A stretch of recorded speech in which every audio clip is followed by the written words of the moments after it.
मैं आपको बता दूं कि लोक हिंद पार्टी ये यहाँ जो लोग आज जो भी जमा हुए हैं, ये सारे लोग लोक हिंद पार्टी के परिवार के लोग हैं और दूर दराज से आए हुए लोग हैं, जो अहमदाबाद से, गुजरात से, अहमदाबाद से हमारे परवेज साहब आए हुए हैं, गुजरात से, सूरत से हमारे इकबाल बापू साहब आए हुए हैं और दिल्ली से मैडम आई हुई हैं, उत्तर प्रदेश से लोग आए हुए हैं। ये सब लोक हिंद पार्टी में जो लोग जुड़े हैं और लोक हिंद पार्टी जहाँ जहाँ काम कर रही है वहाँ से ये सब पहुँचे हुए हैं। और हमारा आज उद्देश्य ये है पहुँचने का कि पहला तो हम लोगों ने जो अभी जो हमारे बीच जो एक त्यौहार गया ईद मुबारक का, ईद में हम सब एक दूसरे के साथ इकट्ठा नहीं हो पाए थे, तो हमने एक छोटा सा आयोजन किया है ईद मिलन का, जिसमें हम सब उपस्थित रहें और अपनी पार्टी को आगे और कैसे बढ़ाया जाए और इस देश में जो भी तकलीफ़ें, जो आज परेशानियां चल रही हैं, ये परेशानियों को कैसे ख़त्म किया जाए। जैसे हर एक व्यक्ति आज कोरोना की महामारी में जूझ रहा है, उसके साथ साथ आप देख रहे हैं कि आज व्यापार ख़त्म हो चुका है, शिक्षा पे बात नहीं हो रही है। आज हर एक मुद्दे पे आवाज़ उठाने की ज़रूरत है, लेकिन किसी भी मुद्दे पे आज आवाज़ नहीं उठाई जा रही है। भारतीय जनता पार्टी ने आज हर एक मुद्दे पे लोगों की आवाज़ को दबा दिया है। तो हम लोक हिंद पार्टी के सभी लोग चाहते हैं कि भारतीय जनता पार्टी को इस देश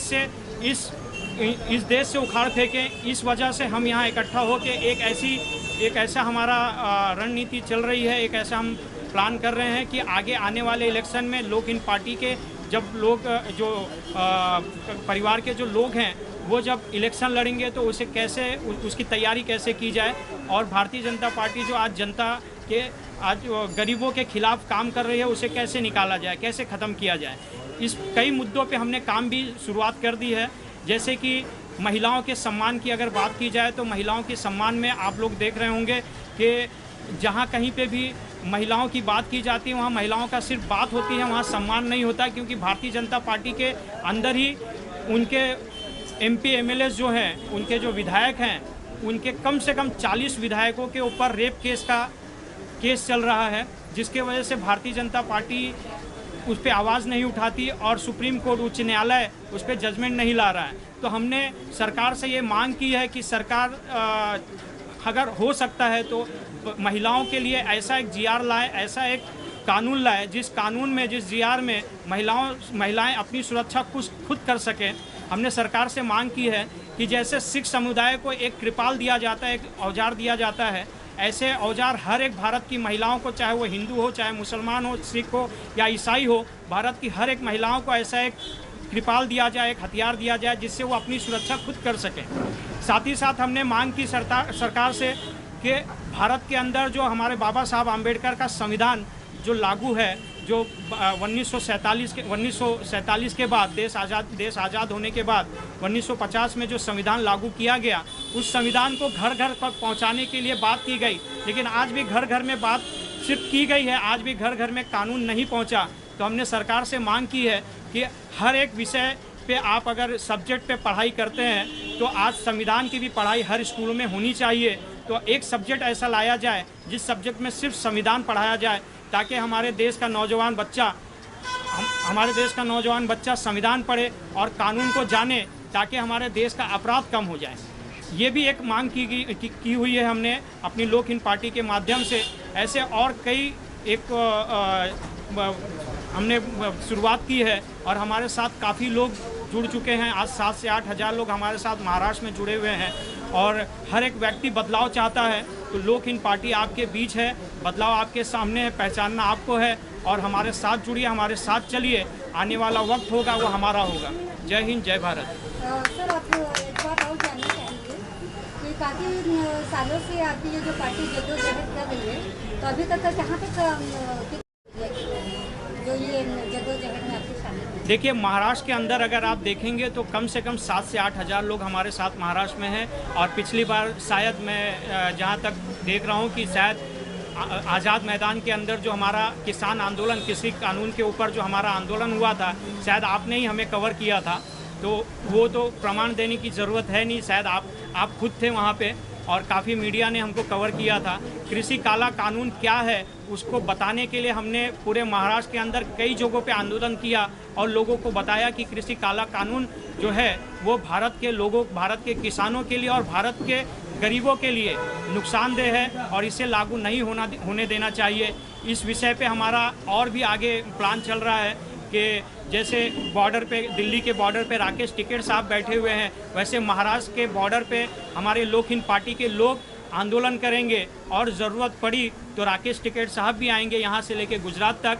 और सिर्फ महाराष्ट्र के अंदर ही नहीं, आज भारत के हर एक प्रदेश में, जैसे गुजरात से हमारे लोग आए हुए हैं, उत्तर प्रदेश से, दिल्ली से लोग आए हुए हैं, ऐसे कई प्रदेशों में हमारी पार्टी काम कर रही है और लोगों को जागरूक कर रही है। सर, और एक बात जानना चाहेंगे कि अभी जो वैक्सीन का चला हुआ है, जो मरहला, अभी तीसरा मरहला चालू होने वाला है वैक्सीन का, तो उसमें बहुत सारे लोग डर रहे हैं वैक्सीन वगैरह के लिए, तो उसके बारे में आप कुछ बताना चाहेंगे?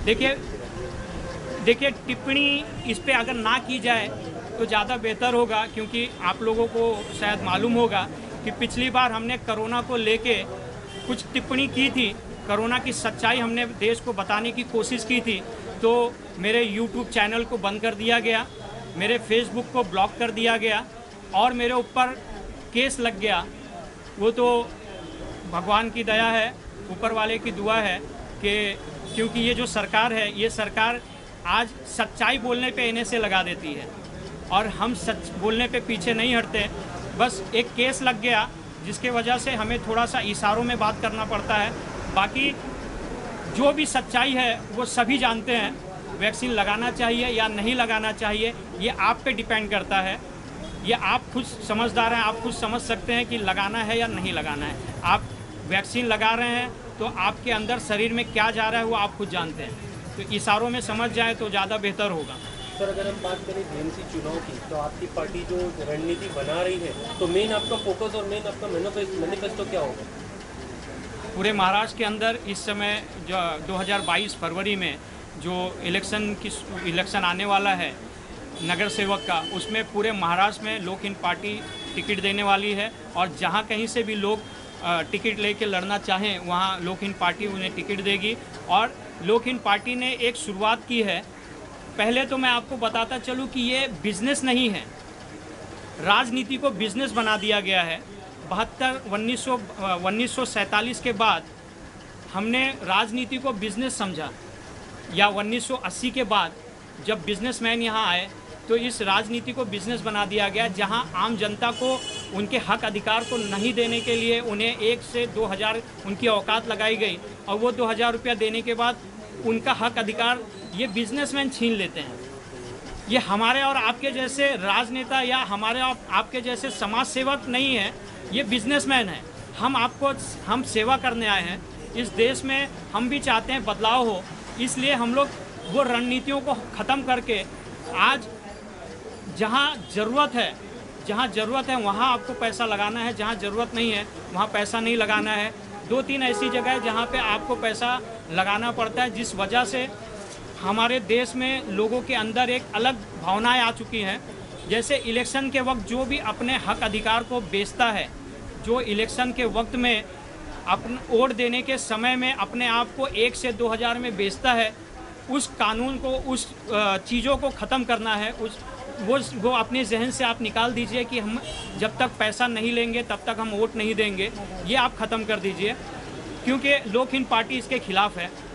दूसरी बात कि जहाँ कहीं पे भी इस समय राजनीति में जो भी बड़ी पार्टियां हैं, वो सभी को पता है कि आप अगर उम्मीदवार हैं, अगर आप टिकट लेना चाहते हैं, इलेक्शन लड़ना चाहते हैं, तो संविधान कहता है कि हर एक भारत का व्यक्ति देश की सेवा के लिए 5 साल अपने आप को दे सकता है। ये आपका अपना फंडामेंटल राइट्स है, ये आपका अपना हक अधिकार है। लेकिन फिर भी हमारे जो राजनेता हैं, जो पार्टी के अध्यक्ष हैं, हाईकमान है, वो एक पैकेज लेते हैं। उनका अपना पैकेज फिक्स होता है। वो आपका वेस्ट ऑफ मनी है, वो आपको नहीं देना है। जहाँ कहीं पे ज़्यादा से ज़्यादा कैंपेन करते हैं, आप लोग पैसे लगाते हैं, वो कैंपेन आप देश की सेवा में लगाइए। वो कैंपेन आप जो देश में आज बीएमसी हमारे शिवसेना की सरकार है, बीएमसी जहाँ कहीं काम नहीं कर रही है, वहाँ तक नहीं पहुँच पा रही है। जो पैसे आप कैंपेन के लिए लगाते हैं, वो पैसा आप वहाँ सड़क के विकास के लिए लगा दीजिए, गटर बनाने के विकास में लगा दीजिए। जो लोग बेचारे आज कोरोना से परेशान हैं, आप उनको दे दीजिए। लोग 1000-2000 रुपया वोटर को बांटते हैं, उससे अच्छा किसी के घर में राशन भरवा दीजिए।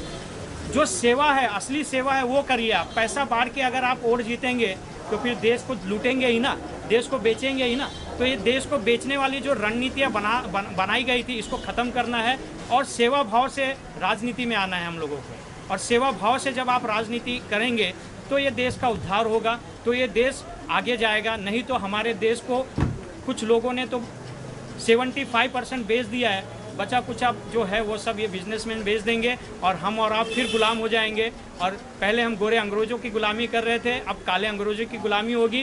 तो अगर इस चीज़ को ख़त्म करना है तो हमें अपने आप को बदलना होगा। किसी और पे उंगली उठाने से पहले ये 3 उंगली हमारी अपनी तरफ है, गलतियाँ हमें अपनी सुधारनी होगी। पहले हम अपनी गलती सुधारेंगे, उसके बाद हम दूसरों पे उंगली उठाएंगे। सरकार काम नहीं करती, ये सरकार की गलती नहीं है। नेता सही नहीं होते हैं, ये नेता की गलती नहीं है। लीडर सिर्फ बातें करते हैं, ये बातें करने वाले लीडर की ये नहीं है, गलती नहीं है। ये जो लोग हैं, ये लोगों को आपने मौका दिया है।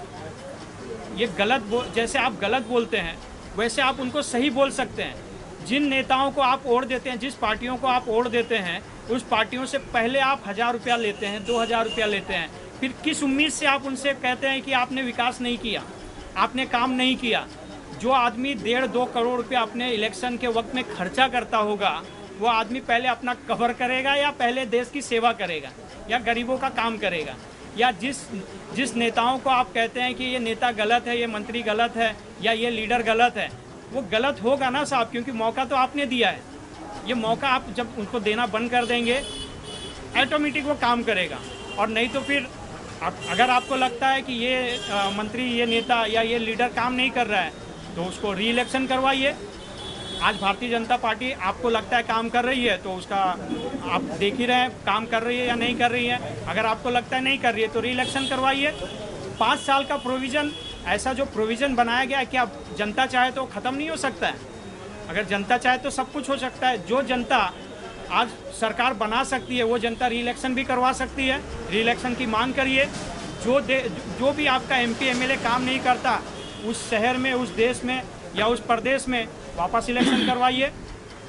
जो काम करता है उसे मौका दीजिए।